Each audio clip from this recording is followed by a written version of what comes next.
So let me get this straight. You unify the entire world. You create a spatial wall to protect the planet from outside interference. You got rid of all diseases. You kind of made a utopia, and you social engineered your own population into essentially removing ambition out of them. And after all of that, you want to resolve this issue through a fist fight. 大義である Okay, yeah, no. Kiara, you see that? That peacock guy? Listen closely. He made a world without lube. Welcome everyone to another episode of Fate Grand Order Servant War Room, where I discuss how your favorite servants would handle an actual Holy Grail War. Because you never know. Maybe one day you're walking down the street and BAM! Stone to the face! 忠告も警告もしたんだけどね。改める機会だよ。試しアバニム。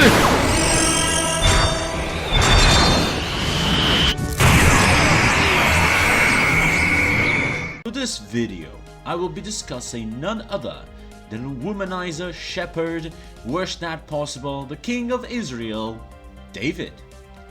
David is a 3-star servant in Fate Grand Order. He fits the role of an utility archer. He has decent damage as well as a good survivability, not just for himself but also his allies. That said, his damage output is not optimal, and his greatest strength comes from providing evade to his whole team, making him an okay option if nothing else. As far as appearances, David is mostly non-existent. He appears in some events, but his only major contribution to the story is in Okeanos, where technically speaking, the only thing important about him was the arc that he carried, and not himself. For a character with such a big connection to Solomon, you would think that he would be more relevant to the story. Isn't that right, David? Well, your disappointment. Regardless though, how well would David fare in a Holy Grail War? David does not have a wish to make to the Holy Grail. Even as a servant, he will act much like he did when he was alive, and act in accordance to what he believes to be the duty of an agent of God. What that actually means, I have no clue. However, should you summon David, you can be assured that you are receiving an obedient servant. Because of his view that him being summoned is an act of God, it is unlikely for him to clash with you with whatever plan you may have, unless they really go against his beliefs. He'll fight, giving his all, without holding back. That said, do expect him to be 100% honest with his ideas. David does not hide his thoughts and will tell you everything that comes to mind, even if they may be rude or even outright creepy. Despite being a king, he's also relatively humble, preferring to be referred as a shepherd over a king. However, he is rather obsessed over managing. Anything regarding investments or managing territory will get him excited. He's also quite weak to women he deems beautiful. In general, this means that David will find it hard to fight a woman with a beautiful body and who's shorter than him. So don't be surprised if you encounter an enemy female servant and David suddenly declares his love towards her. So, overall, David is within expectations of a servant. Pretty obedient with some personality traits that can get in the way.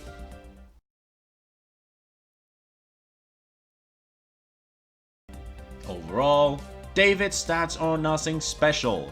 He has good luck and agility, which is always helpful. However, archers are among the more unique classes, as they are much more reliant on their skills and over phantoms than other servants.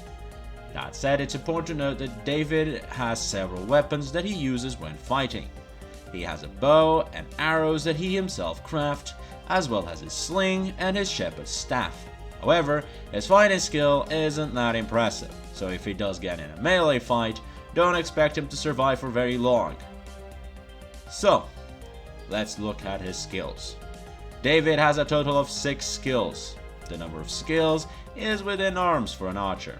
As for his skills, I would classify them as utility, as he's not really focused towards any specific strategy, and he just has skills that kinda cover all sides. He has magic resistance rank A.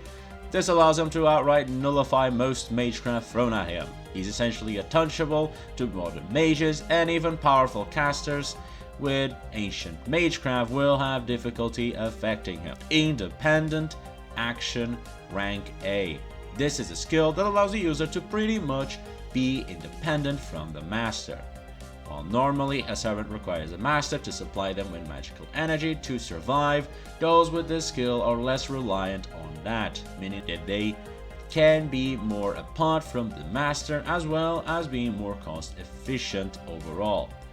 Normally this would cause the issue of having more rebellious servants, but in the case of David you don't have to worry about that. Divinity rank D. At such a low rank, it's practically non-existent. However, because David is considered an ancestor to Christ, this skill does provide him some defenses against concepts and noble phantoms based on Christ. Protection of God rank A. Provides help to the user by providing them with the needed strength and quick-wittedness to defeat great beasts by themselves. David essentially has a passive bonus when dealing with beasts, making him a potentially good matchup against riders and their mounts, as well as casters and their summons. Harp of Healing rank B is probably David's best skill. By playing the harp, David will heal allies as well as exorcise evil spirits nearby. It also immediately removes any mental interferences such as mind control and any form of mental instability like insanity or panic. Any form of projectile attacks or long-range attack like pole arms will have their accuracy reduced if they are within hearing range. This is by far David's best skill. It's a very straightforward skill with multiple positive effects as well as potential niche situations where David can completely stump enemy servants if they are considered evil spirits like Jack. And finally, his last skill, Charisma rank B, which basically increases the overall performance of people if they are being commanded by David. In general, not something you'll ever get to use unless you're in the boss of a mafia ring or something like that. David also has 3 noble phantoms, although only 2 of them are usable. His first noble phantom, Hamish Avanim, it's a recreation of his famous moment against Goliath. David will shoot 5 stones at the enemy, the 5th one dealing enough damage to cause him to go unconscious. It's actually a lot more complicated than it sounds. In reality, David has to shoot each stone individually as a warning shot. Each time the enemy refuses to back down, David will shoot the next one. Once the enemy has refused to back down for the 4th time, David can activate Hamish Avanim, shooting a rapid and accurate shot that will hit the enemy in a vital, causing them to fall unconscious. I'll be honest, this noble phantom is practically impossible to use in combat, unless your enemy is an arrogant idiot who's just waiting for David to hit first. I mean, in what kind of scenario do you shoot 4 times in a row purposely to miss? Like, why?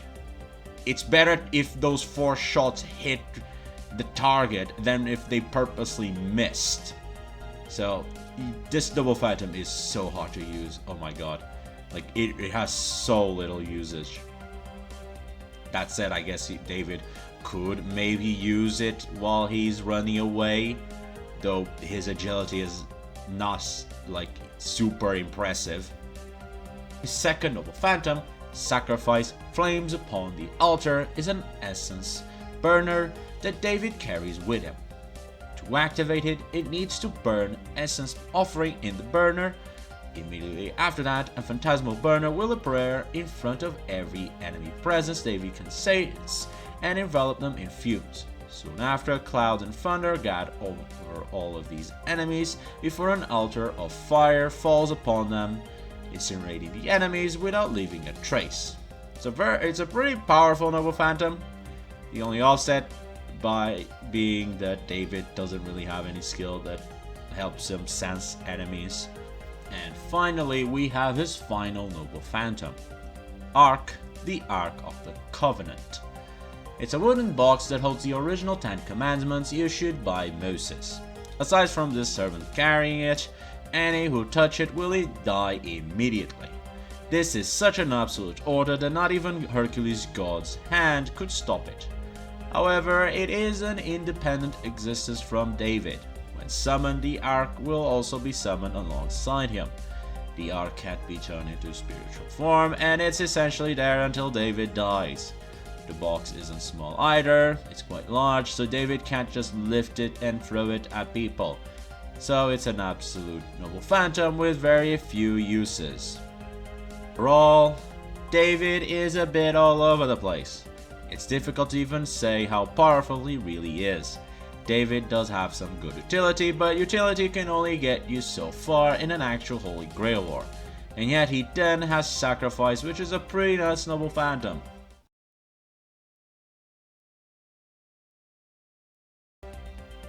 Defender. While David has questionable offense, in defense capabilities he's okay-ish. He's not durable, mind you, however his multiple defensive skills plus his sling Noble Phantom should be pretty good for him to keep an area under his control. His second Noble Phantom is also a good option when dealing with multiple enemies, so he's pretty good when he's in a tight situation. Low status. David is really good at staying low. While not having any skill to aid him at avoiding attention, his overall personality and disposition should make him a low priority. Just make sure that you don't have him reveal his sling too early. After all, there's not that many famous shepherds with a sling. Too many options. This is both good and bad. The good is that David is flexible enough that practically any strategy can work with him. The bad is that he's not specialized in any direction. He's sort of a jack of all trades, master of none. He's got skills for everything, but none of them are unfair, none of them are broken. He just kinda has his grounds covered and that's about it. Which sounds good, but in a Holy Grail War, you kinda need to be unfair to win. Natural counter. David naturally counters casters with his magic resistance and harp of healing, as well as a high chance of countering riders with his protection of God, as well as a niche advantage against Christ-related servants like Saint Martha, and also evil spirits like Jack the Ripper. Basically put, David, while being kind of a jack of all trades, master of none, all of his skills do kinda make him a niche counter to some servants. There's just some servants which he can just completely demolish due to how his skills function. Weak to beautiful women. If this was pre-Fate Grand Order, I would tell you that this is a non-issue. But after Fate Grand Order, there's just too many female servants that David considers beautiful. And this is only talking about the servants. What if it's an enemy master that's also a beautiful woman and she tries to get David to leave you for her? I actually don't know if David would betray you or not, although I guess that would depend if you're also a beautiful woman or if you were able to, establish a friendship with him. Regardless, this weakness is a pretty big deal. There's bound to at least be one female servant, and the likelihood of them being beautiful for David is quite high. The use of command seals will probably be mandatory in these situations. Dead at melee. David is an archer who can't fight at melee that well, yet he has no escape skill, no stealth, no clairvoyance, and no agility that's impressive. The moment an enemy gets up close, he's kinda just dead, and there's not much that can be done. In terms of strategies, with David you have plenty of micro strategies. However, when it comes to macro, he doesn't actually have that many options. You can bunker down and play the defensive game. Tight corridors, spaces and indoors where David can throw a quick stun before running off should be a priority. This will also help him better set up his second Noble Phantom. In general, just avoid proactive combat as David's Noble Phantom, while effective, have several conditions to them and can't be used if he's being pressured. Avoid combat at all costs. Be prepared to use command seals to let David escape death. David is not competent in melee combat at all, and if any servant reaches up close to them, there's little David can do. Remember, David is good against ranged, but has no ability in melee. He's not Gilgamesh or Emiya who can just pull out swords and start fighting melee, neither is it Chiron who can just martial arts his way out of it. He can use his staff to at best block a few attacks, but then he'll be quickly overwhelmed and he's not able to escape. The arc is not useless, make sure to use it, even if it's extremely hard to do it. Even just setting up a trap where the arc falls on someone is good enough. It might be hard to move it, but you can use tools and machinery to move it.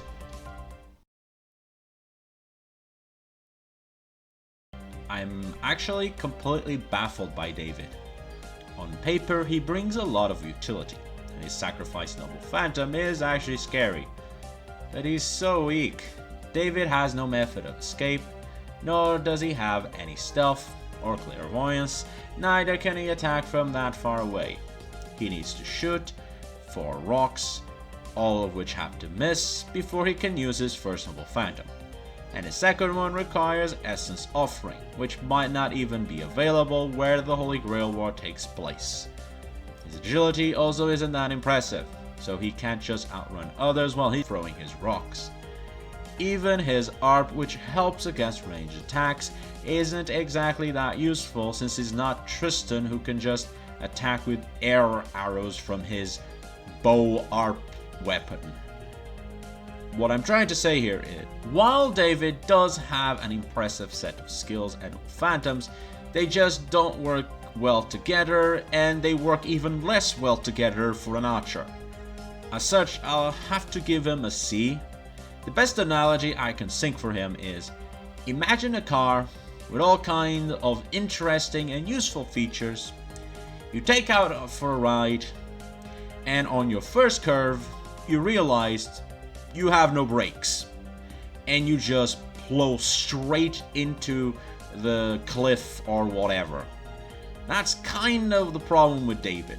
He's got good skills, he's got good Noble Phantoms, but he doesn't have what's necessary for an archer. An archer has to be able to maintain distance from a target so they can keep on attacking with their bow and arrows or their ranged weapon. Or they need to be good enough in melee that they can fight and survive. David has neither of that. He has a sling, and that's it. He doesn't have any stealth, any large range that can just give him time to snipe and move away. The moment he fires his first stone, which will miss against a Lancer and Saber, they're just gonna rush at him. They're just gonna rush at him and he's gonna get decapitated. And there's nothing that can be done for it. That doesn't say that he's terrible. David is a type of servant that, with the right master, can be quite a problem. However, in general, David's weaknesses are so big that his strengths just don't make up for it. So if you end up summoning him, you better be ready to squeeze every resource to the max.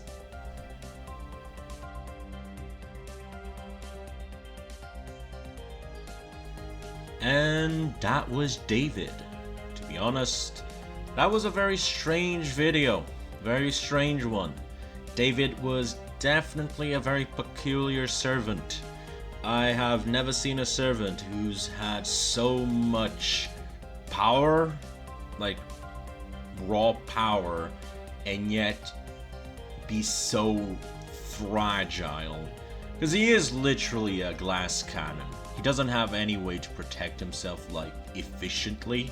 He pretty much has his first noble phantom, which is not really that good in combat. It's not realistic for you to miss the 4 shots at a servant, you know, whose prime objective is to kill you. And yeah, like David is a very strange one, but he's not weak, and that's kind of the problem with David. The thing about ranks is the ranks are actually the ranks that I give are actually kind of irrelevant. Most of the Holy Grail Wars end up being more about the masters than they are about the servants. So, you know, it's like if you have a war where, let's say, you have a Kiritsugu, right? You have a Kiritsugu-like master in a Holy Grail War. Like, it doesn't matter. Like, you could give him like Henderson or Shakespeare, you know, or even Matahari, and they would manage somehow to win. They would find a way to do it. So Holy Grail Wars are not so much about the servants and are more about the masters, although obviously there are servants who can just plow through and not really care, and that's more what I'm evaluating. David is very dependent on the master. A good master, he's pretty good. A bad master, he's not so good. So there you have it. Anyway, if you've enjoyed the video, like, subscribe, leave a comment down below, and hey, Christmas is coming. I'm thinking of doing some special videos of some special characters. But hey, if you have any servant suggestions that you would like, you know, you'd like me to do a video about your favorite servant, and leave a comment down below. And if I think that I'll enjoy making a video of them, I'll do it. So yeah. Anyway, till next video. Bye.